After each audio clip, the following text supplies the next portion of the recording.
ఒకటి కాదు దిశ, ఎన్ని విధాల ఇబ్బంది పెట్టాలనో ఇక్కడ ఉండే వాళ్ళల్లో సగం మంది ఎక్కువగా బాధితులు, కొంతమంది తక్కువగా బాధితులు అంతే. మానసికంగా కొంతమందిని దెబ్బతీశారు, ఆర్థికంగా కొంతమంది దెబ్బతీశారు, కొంతమందిని శారీరకంగా. కడాన దిశ, మీలాంటి వ్యక్తి పైన అటెంప్ట్ రేప్ కేసు పెట్టించే పరిస్థితికి వచ్చారంటే అది తలుచుకుంటే ఇప్పటికి కూడా జీర్ణించుకోలేకపోతున్నాం.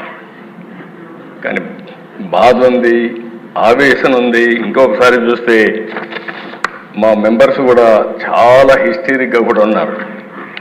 నాకు అర్థమైంది. ఇప్పుడు మా తాడిపత్రి ఉన్నాడు, అశ్విన్ ఉన్నాడు. అశ్విన్ జైలుకు పోయి వచ్చాడు. ఇక్కడే అచ్చెన్నాయుడు ఉన్నాడు, జైలుకు పోయి వచ్చాడు. నారాయణ ఉన్నాడు, తిప్పి తిప్పి తిప్పి ఎక్కడికెక్కడికో తీసుకుపోయి అదృష్టం బాగుండా అరెస్ట్ కాకుండా జైలుకు పోకుండా బయట వచ్చాడు. ఇవన్నీ సరే. రఘురామకృష్ణరాజు ఇంకేమవుతాడో తెలియదు. ఆ రోజు రాత్రి అంతా నిద్రలేదు.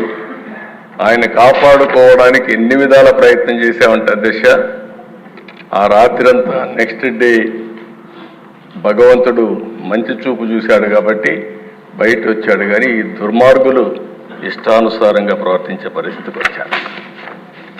మనం ఇబ్బందులు పడ్డాం, అర్థం లేనటువంటి పన్నులు వేయడం, ఇష్టానుసారంగా బిహేవ్ చేయడం, ఉపాధి లేదు, ఉద్యోగం లేదు, బాధపడని వర్గం లేదు, జీవన ప్రమాణాలు దారుణంగా పడిపోయినాయి.